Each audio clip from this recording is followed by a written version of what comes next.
Good morning, good morning, good morning. It's like, have you ever seen Big Bang Theory? Penny, Penny, Penny. It's like I always say, good morning, good morning, good morning.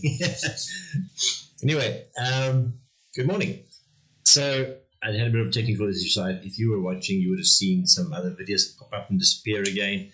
It looked like it was a sound problem that we were having. So this morning's scripture reference comes from the Bible, the entire Bible. And if this wasn't a devotional, if it was a Bible study, we would be jumping around and looking at a lot of verses to validate what I'm saying. But I think most of us here listening are on a journey to discover God and, to discover ourselves in the process. Anyway, so my question today, judging from the title, is what do we have that God doesn't have? What is the sin aside? Don't think about sin. What do we have in the Garden of Eden before sin? What did we have that God didn't have? All right. I'm going to allow you to think about that for a second while the hardy dolls do their thing. Otherwise, you can just pause it and debate it.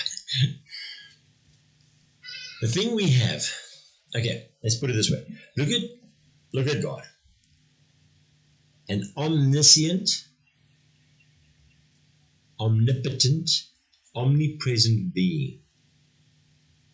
He is so omnipresent that he is in the microns that are making up the phone you're holding in your hand or the computer you're staring at right now. He's in every breath you take, in every molecule of oxygen. What is it that he had, that we have, that he doesn't? And why did he create us? The answer is limits. We have limits. Our limits are our greatest blessing. Our limits is what attracts God to us. God, in order to be truly complete, created a partner who could bring to the relationship that which he didn't have.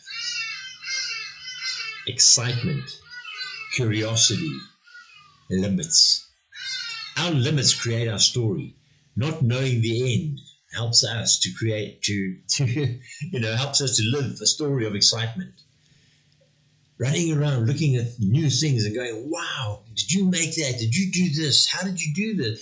And then pulling a frog apart in school or something. I don't know if they still do that anymore. I think they'll be in humane society will come down on them. But nowadays, looking at the biology of a frog and seeing the intestines and the heart and the stomach.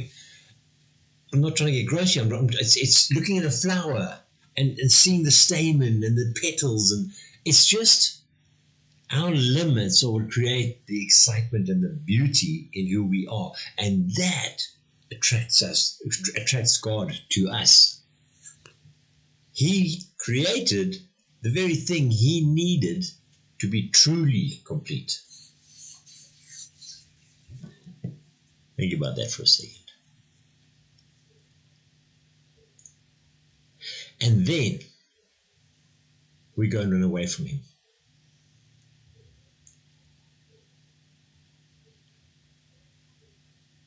We walk away. Was it part of the plan? Maybe. Maybe God needed a partner that would know the difference between good and evil, would understand and fully comprehend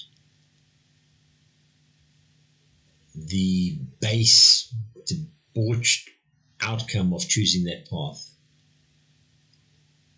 The Holocaust, Hitler, Stalin. I mean, how bad can we be? And once we realize that living without him is horrible, we choose to go back to him as a Not even a willing bride, a desiring bride, somebody who desires God's goodness and desires Him as a being. Not only that, He then became the very thing, the very being He created in order to punch a hole back to Himself, so that create a way that He could have communion with us, a soiled, sinful human race, are now able to sit in His presence again, limited, but forgiven, made whole under His blood, stamped with His approval. There's a movie called Jerry Maguire. I keep saying Tobey Maguire, but Tobey Maguire is not an actor. No, I think it's Jerry Maguire, where Tom Cruise says that famous line where, "You complete me." The truth is, we complete God. And that is why He is pursuing us. That is why He comes after us, because He loves us. He desires us. He wants what we have. And we need what He has. We're told in the Bible that where a man and woman join, they become one. And we know they don't become one fleshly. In fact, I don't even think they become one spiritually, but they become one unit. They become complete. The one completes the other. The whole idea of union between a couple is so that they become a stronger unit than they were as individuals. Another thing about our limitations is that we need each other. I know things you don't know. You know things I don't know. And together we grow as a body, as a complete bride. So the bride of Christ is not one individual. It's not you or me. It's us. We are the bride of Christ as a corporate Catholic entity. And as long as we understand that, and when we grasp the fact that it is our unity and our limitations that make us desirable to God, all of a sudden it changes the picture, doesn't it?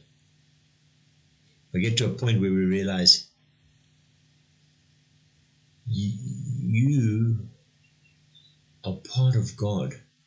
Remember, God didn't create other gods. He created a partner. He didn't need to create some omniscient, omnipresent being. He's got that. He created someone, a being, a complete being, a unique being that was other to Him.